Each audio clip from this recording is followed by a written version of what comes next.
नमस्कार साथियों, SLT tech and YouTube channel पर आप सभी का स्वागत है।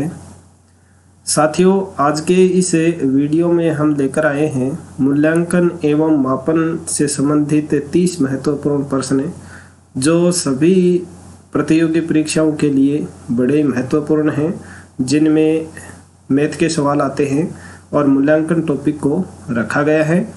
तो साथियों, इन सभी 30 प्रश्नों को, ये जो 30 प्रश्न इस टेस्ट में शामिल किए गए हैं या इस वीडियो में शामिल किए गए हैं, वो बड़े ही महत्वपूर्ण हैं। या तो ये प्रश्न किसी न किसी परीक्षा में पूछे जा चुके हैं या इनकी परीक्षा में आने की पूरी संभावनाएं हैं।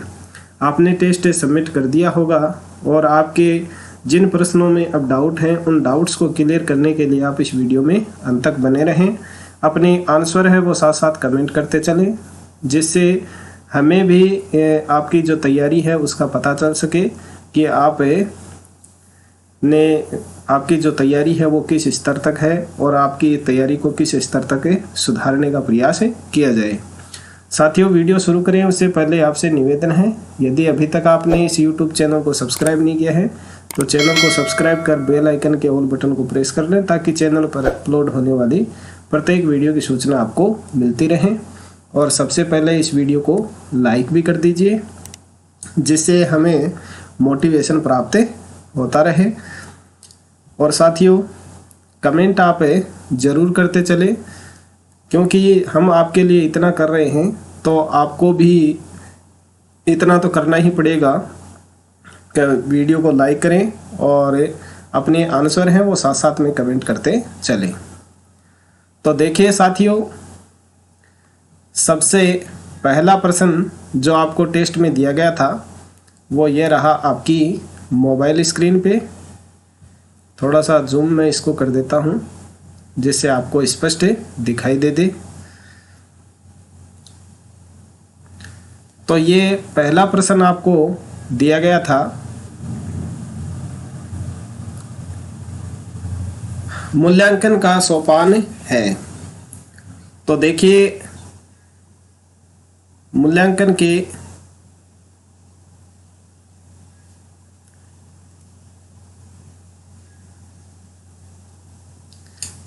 का सोपान है उद्देश्यों का निर्धारण, अधिगम क्रियाओं का आयोजन और मूल्यांकन और उपयुक्त सभी। तो देखिए, मूल्यांकन के जो सोपान हैं वो उपयुक्त सभी हैं, तो इस पहले प्रश्न का डी ऑप्शन है वो सही होगा। अब चलिए चलते हैं दूसरे प्रश्न की तरफ। और दूसरा प्रश्न आपको दिया गया था, मूल्यांकन का उद्देश्य नहीं है। मूल्यांकन का उद्देश्य नहीं है। ऑप्शन के रूप में आपको दिए गए थे पाठ्यक्रम में सुधार, शिक्षण की प्रभावशीलता का ज्ञान कराना और शिक्षण सहायक सामग्री की उपादेयता का ज्ञान और छात्रों को नौकरी लगाना। तो इसका मूल्यांकन का जो उद्देश्य है वो इसमें भी डी का नहीं है, छात्रों को नौकरी लगाना। बाकी जो तीनों उद्देश्य हैं वो इसमें मूल्यांकन के हैं।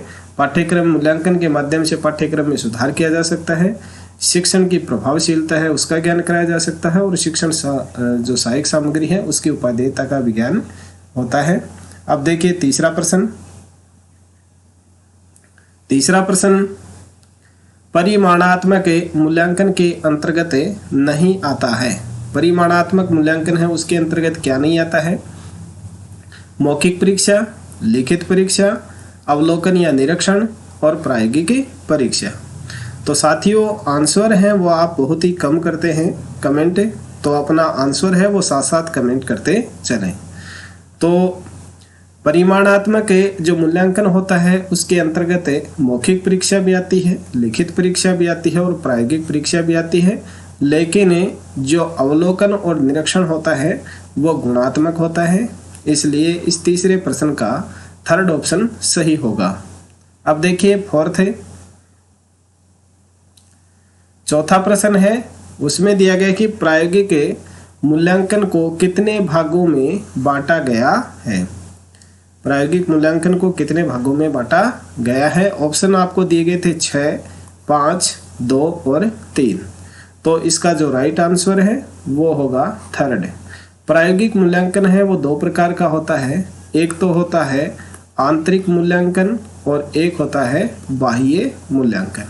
इस तरह से ये जो प्रायोगिक मूल्यांकन है वो दो तरह का होता है।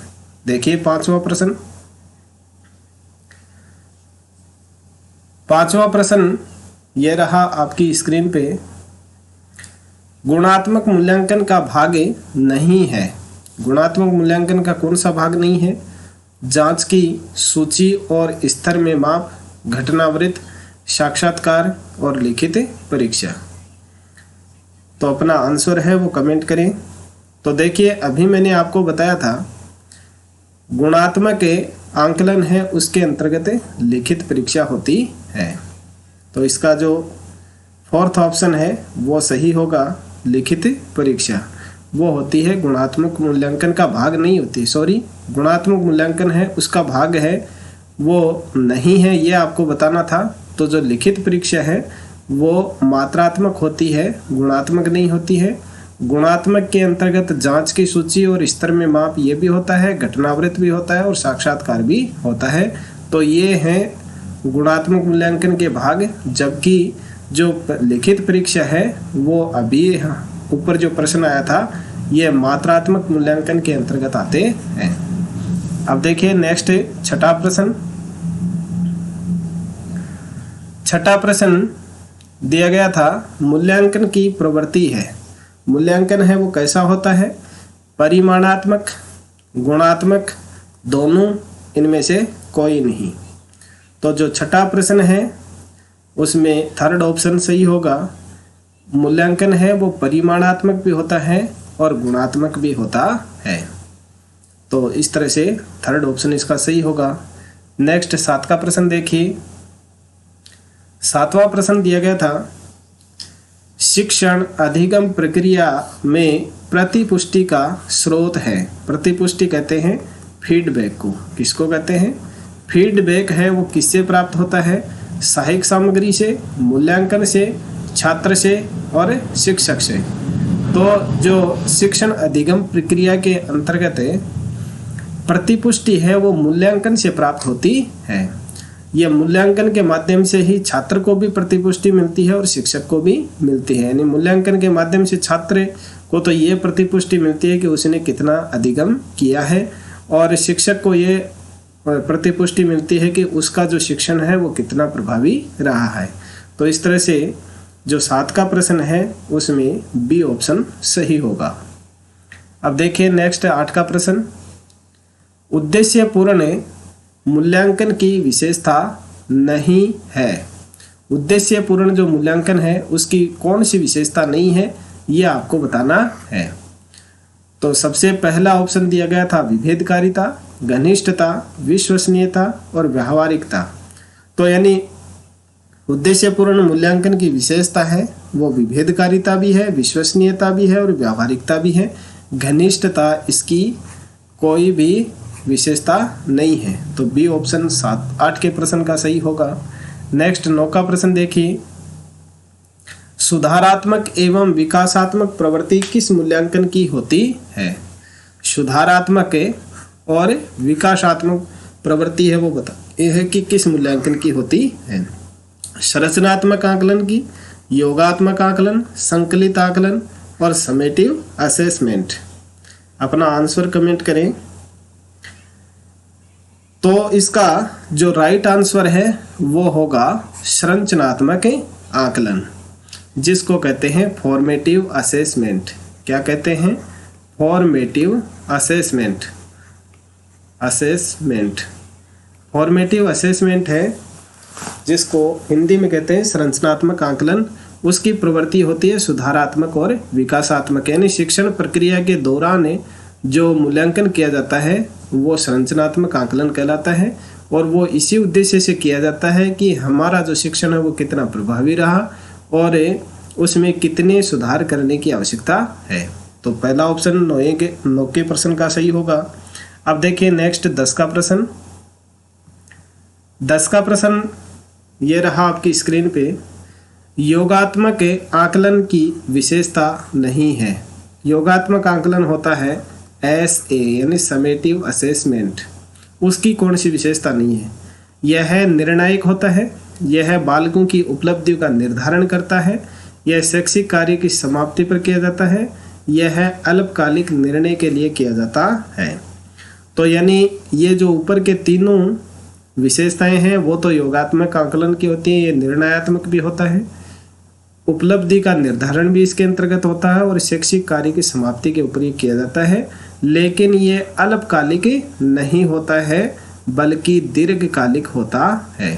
क्या होता है? दीर्घकालिक होता है, अल्पकालिक नहीं होता है। तो 10 का जो ऑप्शन है उसमें डी का ऑप्शन सही होगा। 11 का प्रश्न देखिए, मौखिक परीक्षा के अंतर्गत बालकों का परीक्षण किया जाता है।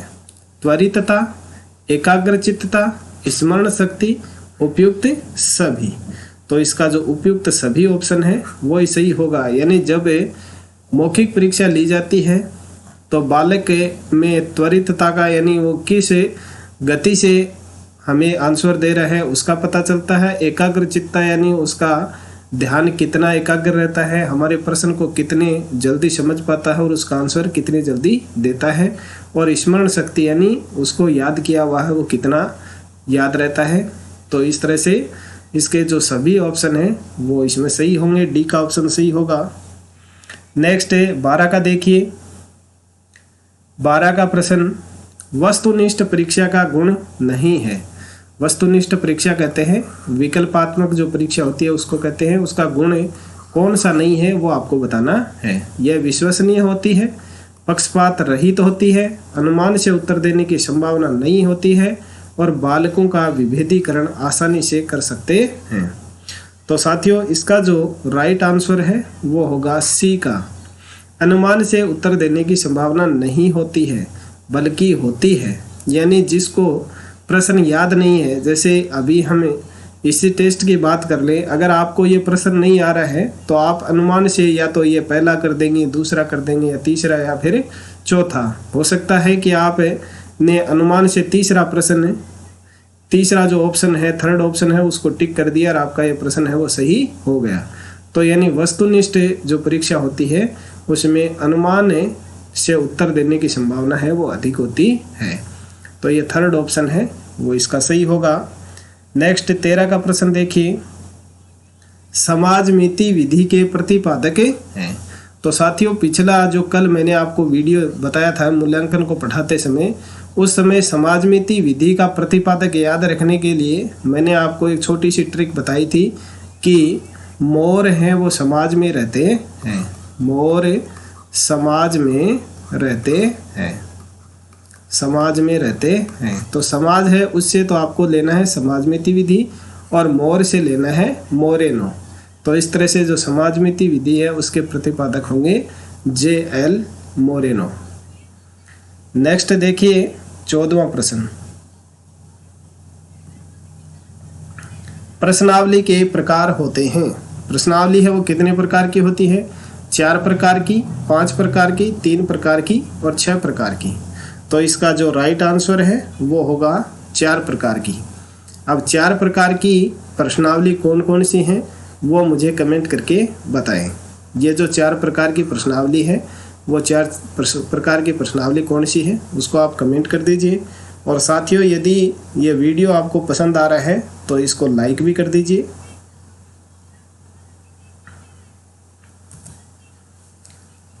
अब देखिए नेक्स्ट 15 प्रश्न,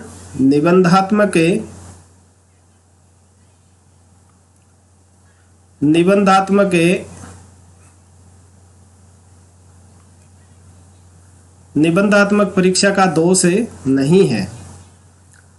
व्यापक मूल्यांकन करने में सक्षम नहीं होती, रखने की प्रवृत्ति पर बल देती है और निर्माण में कम समय लगता है और एक से अधिक उत्तर संभव होते हैं। तो साथियों इस 15 के प्रश्न है उसमें होगा निर्माण में कम समय लगता है। ये जो दूसरा ऑप्शन है वो शायद कुछ अधूरा रह गया, रखने की प्रवृत्ति है।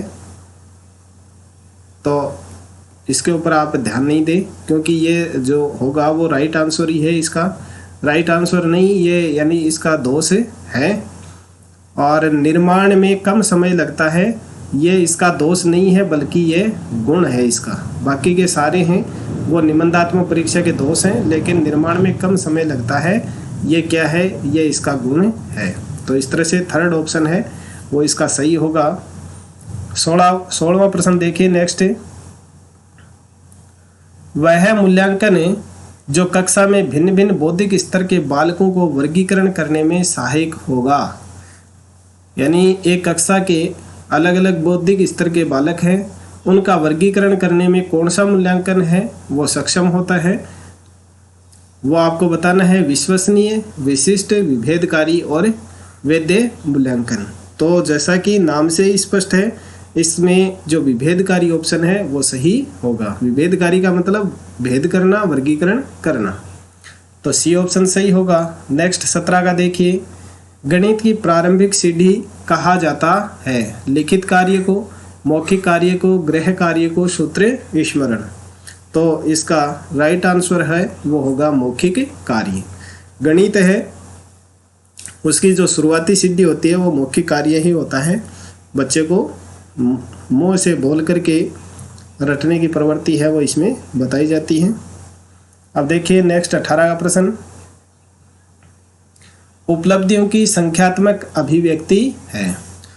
जो उपलब्धियां हुई हैं उनको हम संख्या के रूप में, जैसे 100 में से किसी बच्चे के 70 नंबर आए, इस तरह से संख्यात्मक रूप में अगर हम उसको व्यक्त करते हैं तो वह क्या कहलाता है? मूल्यांकन, मापन, मापन या मूल्यांकन या फिर आकलन। बताइए आपने क्या आंसर दिया है इसका? तो ये होता है मापन के अंतर्गत। उपलब्धियों की संख्यात्मक अभिव्यक्ति है वो मापन के अंतर्गत होती है। जैसे अंक दे दिए या फिर इनको ABCD ग्रेड है वो भी दे दी जाती है, तो ये मापन के अंतर्गत आता है। नेक्स्ट 19 देखिए। मापन में जांच होती है। किसकी जांच होती है? ज्ञानात्मक पक्ष की, भावात्मक पक्ष की, क्रियात्मक पक्ष की या उपयुक्त सभी की। तो इसका जो राइट आंसर है वो होगा ए का, ज्ञानात्मक पक्ष की। और जो मूल्यांकन होता है उसमें इन तीनों पक्षों की जांच होती है। मापन में केवल ज्ञानात्मक पक्ष है उसी की जांच की जाती है। 20 का देखिए।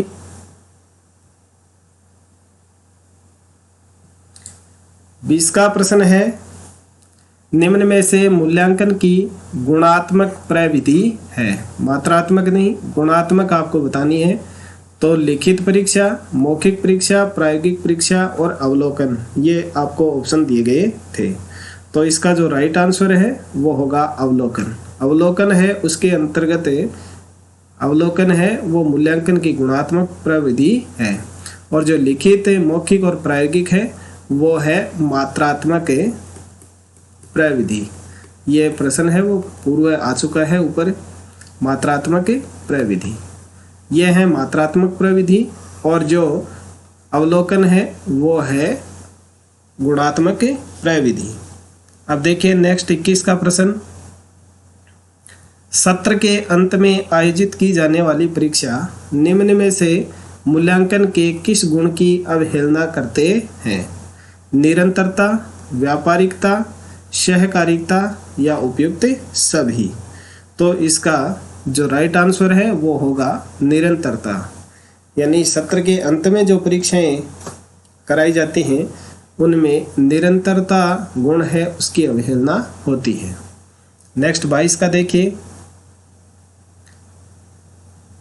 22 का प्रश्न है,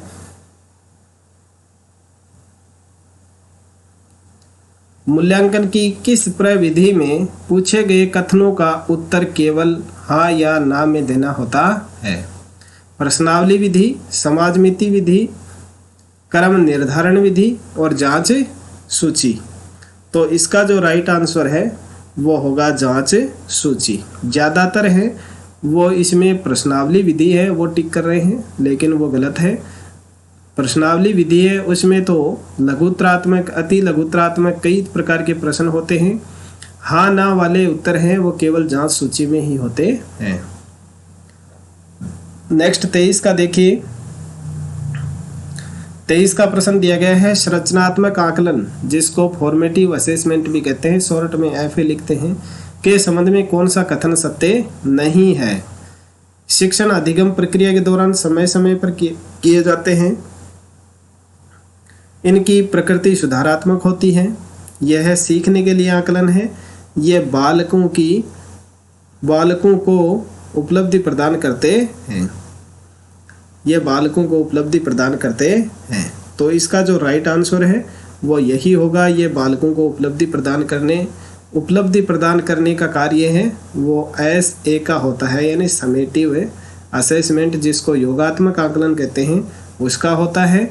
संरचनात्मक आकलन के अंतर्गत ये तीनों कथन है वो सत्य है। नेक्स्ट 24 का देखिए,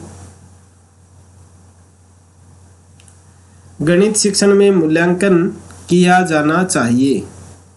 कब किया जाना चाहिए? सीखने के अनुभव प्रदान करते समय, उद्देश्यों का स्पष्टीकरण करते समय, उद्देश्यों का स्पष्टीकरण तथा अनुभव प्रदान करने के बाद में, उपरोक्त सभी स्तरों पर। तो इसका जो राइट आंसर है ये 4th ही होगा, उपरोक्त सभी स्तरों पर।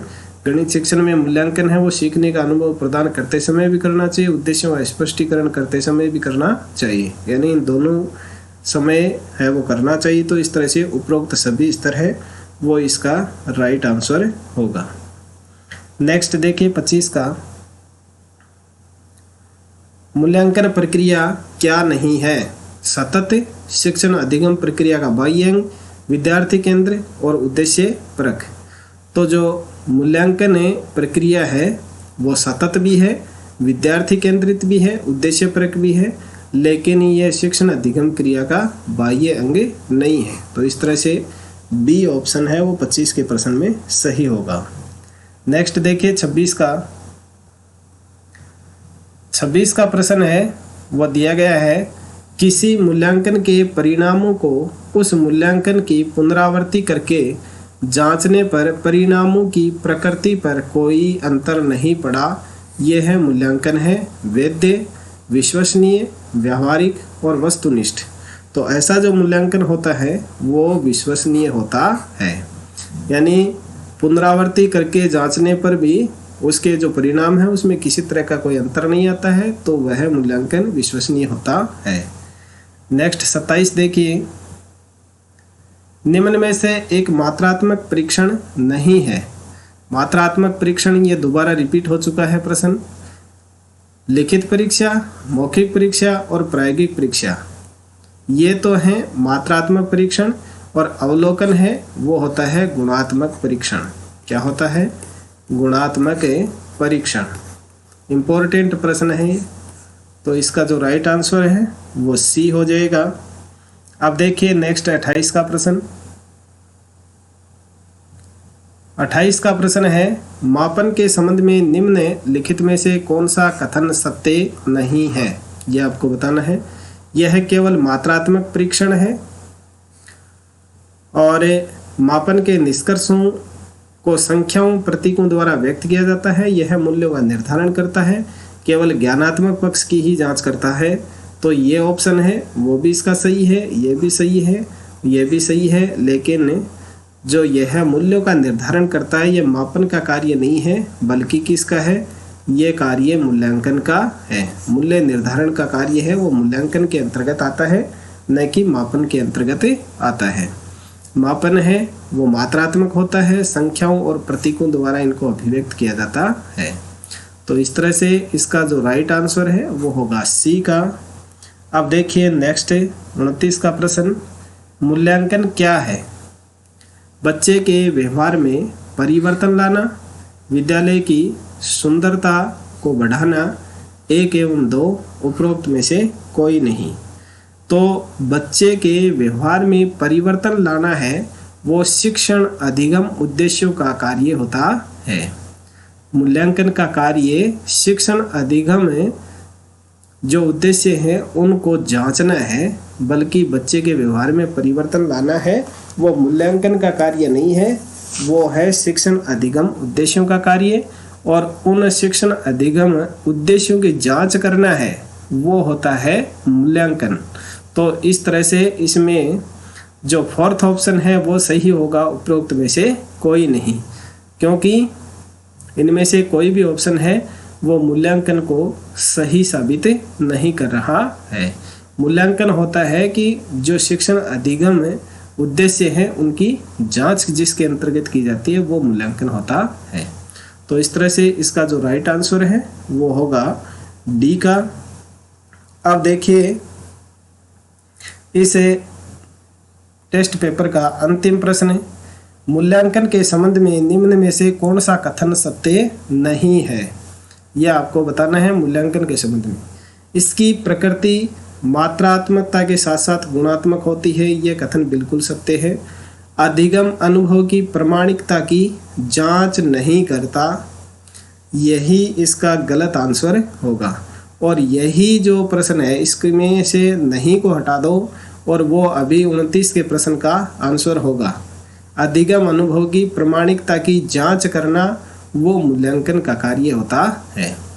और व्यवहार के सभी पक्षों की जांच करना, ज्ञानात्मक, भावात्मक, क्रियात्मक, ये कथन भी सही है। और यह निष्कर्षों की गुणवत्ता के निर्धारण की प्रक्रिया है, यानी मूल्य का निर्धारण है वो मूल्यांकन के अंतर्गत किया जाता है। तो इस तरह से ये तीनों ऑप्शन सही हैं, दूसरा ऑप्शन है वो इसका असत्य है। तो इस तरह से जो 30 का प्रश्न है उसमें बी का आंसर सही होगा। तो साथियों ये था आज का टेस्ट और उसका सॉल्यूशन। आपको आपके 30 में से कितने प्रश्न सही हुए वो आप कमेंट करके ज़रूर बताएं। वीडियो आपको पसंद आया है तो इसको लाइक कर लीजिए। और इस क्विज के अंत में हमारे टेलीग्राम ग्रुप का लिंक दिया हुआ था, इस लिंक के ऊपर क्लिक करके आप हमारा जो SLT टेकन टेलीग्राम ग्रुप है उसको ज्वाइन कर ले, क्योंकि इस ग्रुप में हर प्रकार के वीडियो, हर प्रकार के सेशन की सूचना आपको समय समय पर दी जाती है। तो साथियों मिलते हैं नेक्स्ट सेशन में, तब तक SLT टेकन यूट्यूब चैनल पर इसी तरह से बने रहें, देखते रहें और सीखते रहें। वीडियो को छोड़ने से पहले वीडियो को लाइक ज़रूर कर दें। सब्सक्राइब नहीं किया है तो इसको सब्सक्राइब भी कर लें। इस वीडियो को अंत तक देखने के लिए आप सभी का धन्यवाद।